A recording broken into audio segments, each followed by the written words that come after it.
နိုင်ငံရဲ့ချမ်းမှာအလုံးလုံးနေရင်ကိုချမ်းမာရေးကိုနောက်ဆုံးမှာပဲထားမိနေသလား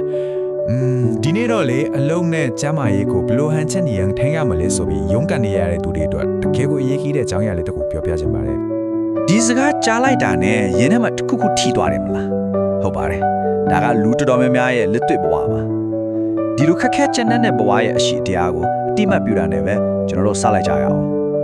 မနက်ခင်းတိုင်းကတကယ်ကိုစစ်ပွဲတစ်ခုလိုပါပဲနော်မနေ့စားကိုအေးဆေးဆေးစားဖို့ဆိုတော့ဝေးရောအလုတ်ခွင်းကိုအမိပြေးရတာနဲ့ပဲနေတဲ့တစ်ခုကစနေရပြီအချိန်မရှိဘူးဆိုရဲအကြောင်းပြချက်နဲ့ပဲအာဟာရဖြစ်မဲ့မနက်စာအစားကော်ဖီတစ်ခွက်နဲ့အစားထိုးလိုက်တယ်အဲ့ဒါကကိုယ်ခန္ဓာကိုယ်ကြီးကိုလောင်စာစီမပါဘဲနဲ့မောင်းထွက်နေတာနဲ့အတူတူပါပဲဒီနေ့ကအလုတ်ရဲ့ PR တွေအောင်မပြီးပြီးပြားချက်နေတဲ့အခါကျတော့ညဘက်ရောင်ရင်ပါဖြစ်လေညစာစားဖို့တော့အင်အားမရှိတော့ဘူးဘိုင်ဟောင်းလောင်းနဲ့ပဲအဲ့ရဝက်လက်ရတဲ့ညတွေဘလောက်တောင်များနေပြီလေခန္ဓာကိုယ်ကတော့အနားယူပါတော့လို့အော်ဟစ်နေပြီးဒါပေမဲ့စိတ်ထဲမှာတော့မဖြစ်ဘူးမနှက်ဖြတ်အလုပ်သွားရအောင်မယ်ဆိုတဲ့တာဝန်ကဖိထားတော့မယ်ဘာလို့လဲဆိုတော့ကိုအတွက်ထက်ပူရေးကြီးတဲ့သူတို့တွေအတွက်လေကဲဒီ Thailand လေးကိုတစ်ချက်ကြည့်လိုက်အောင်အချိန်နေကြာလာတာနဲ့အမျှကိုချက်မရေးကဘလို့တိတ်တဆိတ်ယိုယွင်းလာတယ်လဲဆိုတာကိုတွေ့ရပါလိမ့်မယ်ပထမတစ်လလောက်ကတော့အဆင်ပြေနေတွေ့တယ်6လလောက်ရောက်လာတော့နည်းနည်းထောက်လာပြီတနစ်ပြည့်တဲ့ခါမှာတော့ခန္ဓာကိုယ်ကအကူအညီတောင်းတဲ့လက္ခဏာတွေစပြလာပါပြီအဲ့ဒီအချိန်မှာခန္ဓာကိုယ်ကအချက်ပေးခေါင်လောင်လေးတတိတီးနဲ့မြည်နေပြီအိမ်မပြောတာတို့တွေးတိုးတာတို့အကြောင်းမရှိပဲနာကျင်ကြိုက်ခဲတာတွေကခန္ဓာကိုယ်ကအကူအညီတောင်းနေတဲ့အတန်လေးပဲပေါ့ဒါပေမဲ့အဲ့ဒီအတန်လေးကိုလီလူရှုပြီးတခြားပန်းတဲ့တကူဖီကိုပဲအာယုံစိုက်နေမိကြတယ်ဟုတ်ပါပဲအဲ့ဒီအချိန်မှာကိုကျမ်းမာရေးဆိုတာကအရေးမကြီးတော့ဘူးဘာလို့လဲဆိုတော့မိသားစုအတွက်ဆိုတဲ့စိတ်ကအရင်ကိုအားကြီးနေတာကိုဒီလိုမြင့်မြတ်တဲ့စွန့်လွတ်အနစ်နာခံမှုကိုတကယ်ပဲလေးစားပါပဲမိသားစုအတွက်ကိုယ့်ကိုမေ့ထားပြီးစ조사နေတဲ့စိတ်ဓာတ်ကတကယ်ကိုလေးစားဖို့ကောင်းပါတယ်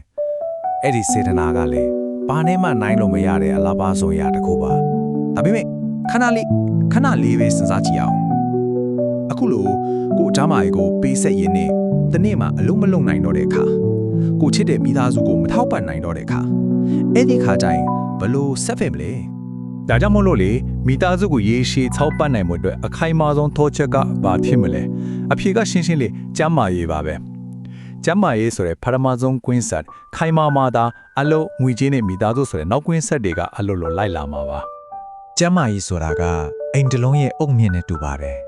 အုတ်မြင့်မခိုင်ရင်အပေါ်မှာဘလောက်ပဲလှအောင်ဆောက်ဆောက်ဘလောက်ပဲမြင့်အောင်တီတီတနည်းမှာတော့ပြိုကျမှာပဲ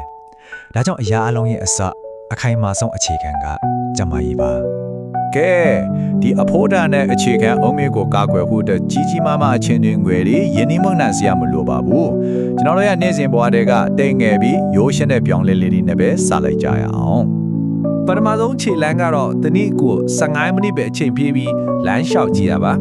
ဒါကခန္ဓာကိုယ်အတွက်လေးချိန်ခံဖြစ်သလိုစိတ်ဖြစ်စည်းမှုတွေကိုဖြည့်ဖြောင်းပြီးကိုနဲ့ကိုပြန်ပြီးချိတ်ဆက်မိသွားစေမယ့်အကောင်းဆုံးခြေလေးတစ်ခုလည်းဖြစ်လာပါလိမ့်မယ်။နောက်ပြီးအစားအသောက်အပေါ်မှာထားရဲ့စိတ်ကိုလည်းပြောင်းလဲကြည့်ရအောင်။စားခြင်းမှာစားမယ်ဆိုတဲ့အတွေ့အစားမဟုတ်ဘူး။ငါခန္ဓာကိုယ်အတွက်လောင်စာဖြစ်ရမယ်ဆိုတဲ့စိတ်နဲ့အစားအစာကိုရှုမြင်လိုက်ပါ။အဲ့ဒီအခါကျရင်အလုံးလုံးဖို့ခွန်အားအပြည့်ရှိနေမှာပါ။နောက်တစ်ခါအချိန်ပိုစိမ့်ဖို့ဆုံးဖြတ်တဲ့အခါတစ်ချက်လောက်ရပ်ပြီးစဉ်းစားကြည့်ပါအဲ့ဒီအချိန်ကိုကိုယ်ခန္ဓာကိုယ်ကိုအနာပေးဖို့ဒါရွေးချယ်လိုက်မယ်ဆိုရင်လေဒါဟာရေရှည်အတွက်ပိုကောင်းတဲ့ရင်းနှီးမြှုပ်နှံမှုတစ်ခုဖြစ်လာနိုင်ပါတယ်ဒီစကားကတကယ်ကိုမှန်ပါတယ်ကျွန်တော်တို့ကအနာယူဖို့ရွေးချယ်ခွင့်ရှိနေတော့မယူခဲ့ရင်ဒီနေ့မှာတော့ခန္ဓာကိုယ်ကအတင်းအကျပ်အနာယူခိုင်းတဲ့အခါကျရင်ရွေးချယ်စရာကိုရှိတော့မှာမဟုတ်ဘူးအဲ့ဒီနေ့မရောက်ခင်ကိုဂယူးဆိုင်ကြအောင်ဒီနေ့ပြောခဲ့တာလေးတွေကိုမေခွန်းတစ်ခုနဲ့အဆုံးသတ်ချင်ပါတယ်အလုတ်တေးတာဝန်တွေကြားမှာကိုဆိုတဲ့အရေးကြီးဆုံးလူသားတစ်ယောက်ကိုရောမေ့နေပြီလားကိုကျမရေးကိုဒီနေ့ကစပြီးဘလို့တင်းငယ်တဲ့နီလန်းလေးတွေနဲ့ပြန်ခရုစိုက်မလဲဆိုတာလေးကိုစဉ်းစားကြည့်စေချင်ပါတယ်